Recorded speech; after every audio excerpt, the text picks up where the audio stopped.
ഇറാന്റെ true promise 3 operation ഇസ്രായേലിനെ എത്രയും പെട്ടെന്ന് ആക്രമിക്കാം. അടുത്തിടെ ഇസ്രായേൽ മാധ്യമങ്ങളും ചില പാശ്ചാത്യ രാജ്യങ്ങളുടെ മാധ്യമങ്ങളും ഒരു വാർത്ത പുറത്തുവിട്ടു. ഇറാന്റെ വളരെ പ്രധാനപ്പെട്ട ന്യൂക്ലിയർ ഫെസിലിറ്റിയെ ഇസ്രായേൽ ആക്രമിച്ചു. ഒക്ടോബർ മാസത്തിൽ നടന്ന ആ ആക്രമണത്തിൽ ആ ഫെസിലിറ്റി പൂർണ്ണമായും തകർന്നു. അങ്ങനെയാണെങ്കിൽ ഇസ്രായേൽ ഇറാന്റെ ന്യൂക്ലിയർ വെപ്പൺ പ്രോഗ്രാമിനെ മുഴുവനായും തടസ്സപ്പെടുത്തിയോ? ഈയൊരു ചോദ്യമായിരുന്നു ഉയർന്നു വന്നത്. കൂടാതെ ഇതിനെക്കുറിച്ച് അധികം നമ്മൾ സംസാരിച്ചിട്ടുമില്ല. ഈ ഒരു വീഡിയോയിലൂടെ അതിനെക്കുറിച്ചാണ് അറിയാൻ പോകുന്നത്. യഥാർത്ഥത്തിൽ ഇസ്രായേൽ ആ ഒരു ഫെസിലിറ്റിയെ ആക്രമിച്ചോ ഇല്ലയോ? അങ്ങനെ ആക്രമിച്ചതിൽ പ്രത്യാഘാതം എത്രത്തോളം സംഭവിച്ചിട്ടുണ്ട്? ഒരുപക്ഷെ അങ്ങനെ ആക്രമിച്ചിട്ടുണ്ടെങ്കിൽ ശരിക്കും അവരുടെ ന്യൂക്ലിയർ പ്രൊഡക്ഷനെ തടസ്സപ്പെടുത്താൻ സാധിക്കുമോ? ഇവയെല്ലാം ഈ ഒരു വീഡിയോയിലൂടെ വിശദമായി അറിയാം.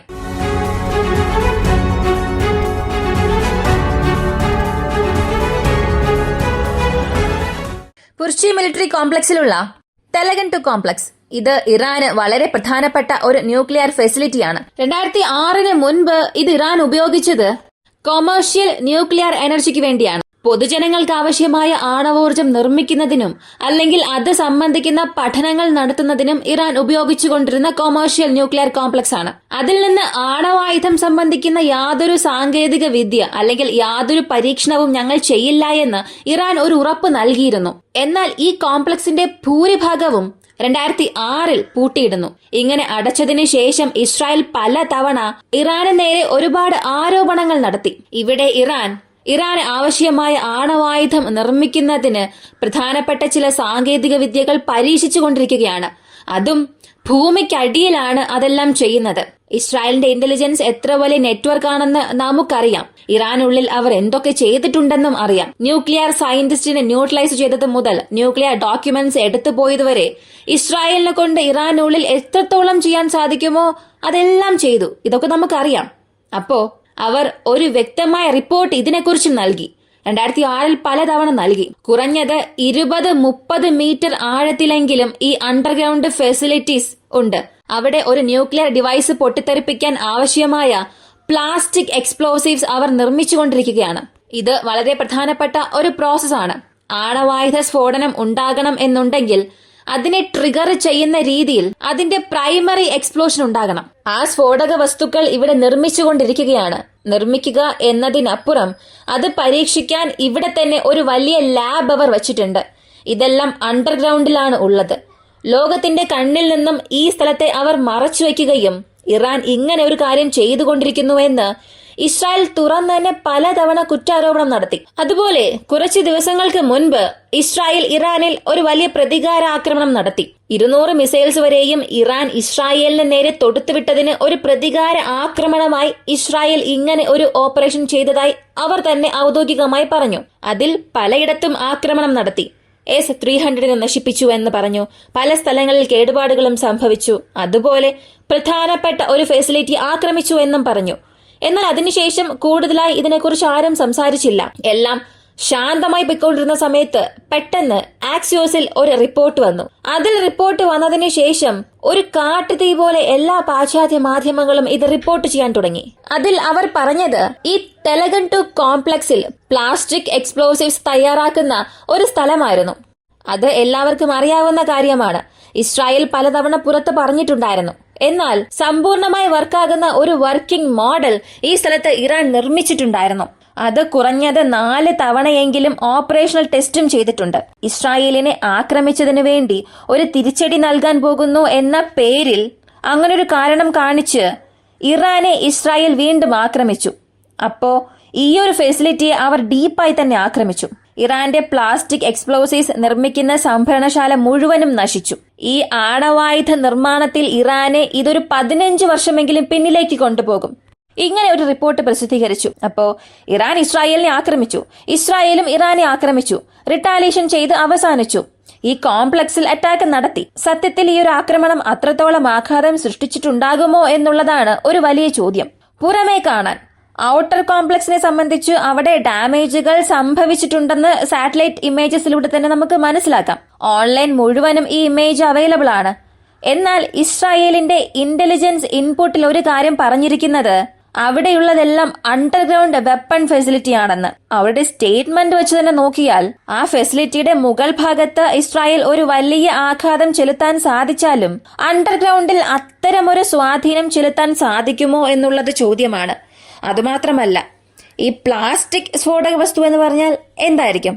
ന്യൂക്ലിയർ ബോംബ് നിർമ്മിക്കുന്നതിന് ഇത് പ്രധാനപ്പെട്ട ഒരു വസ്തുവാണെന്ന് പറയണമെന്നുണ്ടെങ്കിൽ ആദ്യം ആണവായുധത്തെക്കുറിച്ചുള്ള ബേസിക് സാങ്കേതിക വിദ്യ നമ്മൾ അറിയണം. അല്ലെങ്കിൽ ആണവായുധം പൊട്ടിത്തെറിപ്പിക്കുന്നതിന് അതിനെ ട്രിഗർ ചെയ്യണമെന്നുണ്ടെങ്കിൽ പ്രൈമറി എക്സ്പ്ലോഷൻ നടക്കണം. അകത്ത് ആദ്യത്തെ സ്ഫോടനം ഉണ്ടായതിനു ശേഷം മാത്രമേ അകത്തുള്ള ന്യൂട്രോൺ, ഇലക്ട്രോൺസ് എല്ലാം ആക്ടിവേറ്റ് ആയി കംപ്ലീറ്റ് ആയി ഒരു ചെയിൻ റിയാക്ഷൻ അവിടെ സംഭവിക്കുകയും അതിപ്പോ യുറേനിയം ഉപയോഗിച്ചോ പ്ലൂട്ടോണിയം ഉപയോഗിച്ചോ തുടർന്ന് സ്ഫോടനം ഉണ്ടാവുകയും ഒരു വലിയ ദുരന്തം അവിടെ സൃഷ്ടിക്കുകയും ചെയ്യും. അപ്പോ എക്സ്പ്ലോഷനെ ട്രിഗർ ചെയ്യുന്നതാണ് പ്രൈമറി എക്സ്പ്ലോഷൻ. അങ്ങനെയാണെങ്കിൽ അത് എന്തുപയോഗിച്ചായിരിക്കും ചെയ്യുക?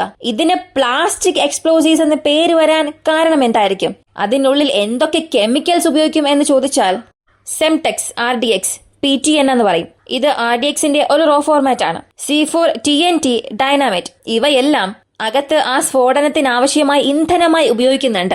ഇവയെ ആ ന്യൂക്ലിയർ ബോംബിൽ നിന്ന് പ്രത്യേകം വേർപെടുത്തുന്നതിനു വേണ്ടിയും ഷോക്ക് വേവ്സ് കാരണം, അതായത് ഒരു ബോംബ് ഡ്രോപ്പ് ചെയ്യുമ്പോൾ ഒരു പ്രത്യേക ഉയരത്തിൽ വെച്ച് പൊട്ടിത്തെറിക്കും. അല്ലെങ്കിൽ അത് ഒരു സ്ഥലത്ത് നിന്ന് മറ്റൊരു സ്ഥലത്തേക്ക് കൊണ്ടുപോകുമ്പോൾ ആ ഷോക്ക് വേവ്സ് കാരണം അത് പൊട്ടിത്തെറിക്കാൻ പാടില്ല എന്നതിനു വേണ്ടി അതിനെ ചുറ്റി ഒരു പ്ലാസ്റ്റിക് ലെയർ, ഇൻസുലേഷൻ ലെയറായി ഉപയോഗിച്ചിട്ടുണ്ടാകും. നമ്മൾ ഉപയോഗിക്കുന്നത് പോലെ ഒരു സാധാരണ പ്ലാസ്റ്റിക് ആയിരിക്കില്ല, വളരെ ഹാർഡ് പ്ലാസ്റ്റിക്സ് ആയിരിക്കും ഉപയോഗിക്കുക. ഒരു ഷെൽ പോലെ അതിനെ ക്രിയേറ്റ് ചെയ്യും. അകത്ത് അത്രത്തോളം മെറ്റീരിയൽസ് ഉപയോഗിച്ച് അതൊരു കമാൻഡിലൂടെ പൊട്ടിത്തെറിപ്പിക്കുന്നത് വരെയും യാതൊരു സമ്മർദ്ദം മൂലവും ഇത് പൊട്ടിത്തെറിക്കാൻ പാടില്ല എന്നതിനു വേണ്ടി ഒരു പ്ലാസ്റ്റിക് മെറ്റീരിയൽ അത് ചുറ്റി കവർ ചെയ്തിട്ടുണ്ടാകും. അതുകൊണ്ടാണ് ഇതിനെ പ്ലാസ്റ്റിക് എക്സ്പ്ലോസീവ്സ് എന്ന പേര് വന്നത്. അപ്പോ അത്തരം ഒരു സുപ്രധാന ഫെസിലിറ്റിയെ ഇസ്രായേൽ ആക്രമിച്ചു. ഇങ്ങനെ പറഞ്ഞതിന് ശേഷവും ഇറാന്റെ ഭാഗത്തുനിന്ന് യാതൊരു പ്രതികരണവും വന്നില്ല.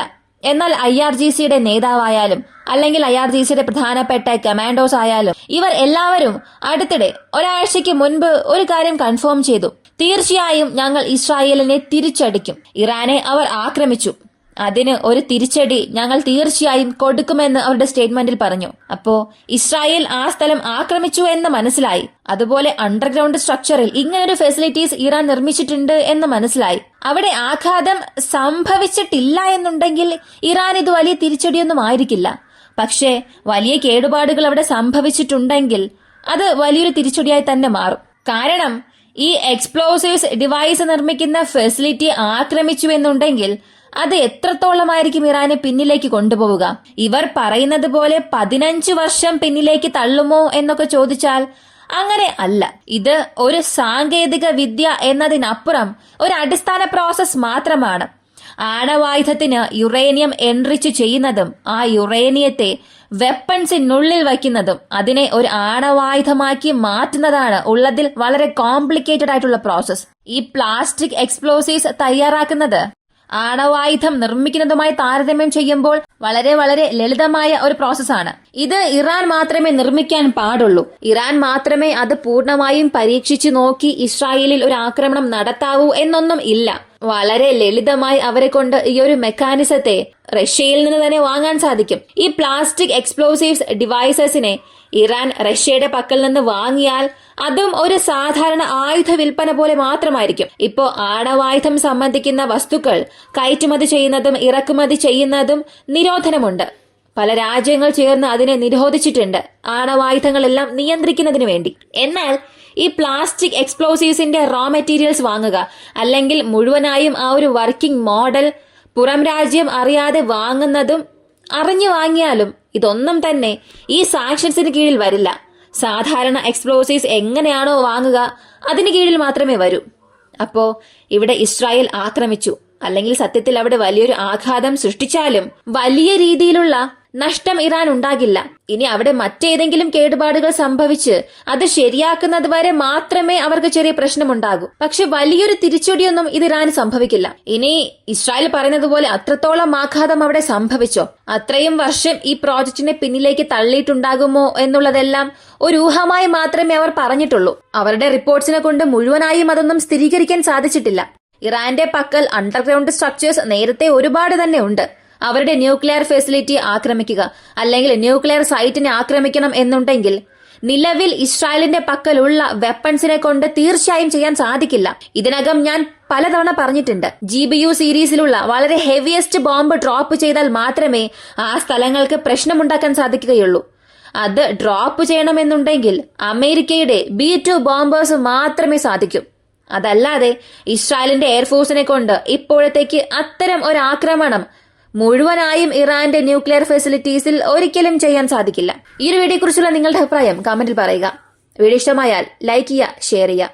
നമ്മുടെ ചാനൽ ആദ്യമായി കാണുന്നവരാണെങ്കിൽ മറക്കാതെ സബ്സ്ക്രൈബ് ചെയ്ത് സപ്പോർട്ട് ചെയ്യുക. മറ്റൊരു വീഡിയോയുമായി വീണ്ടും കാണാം.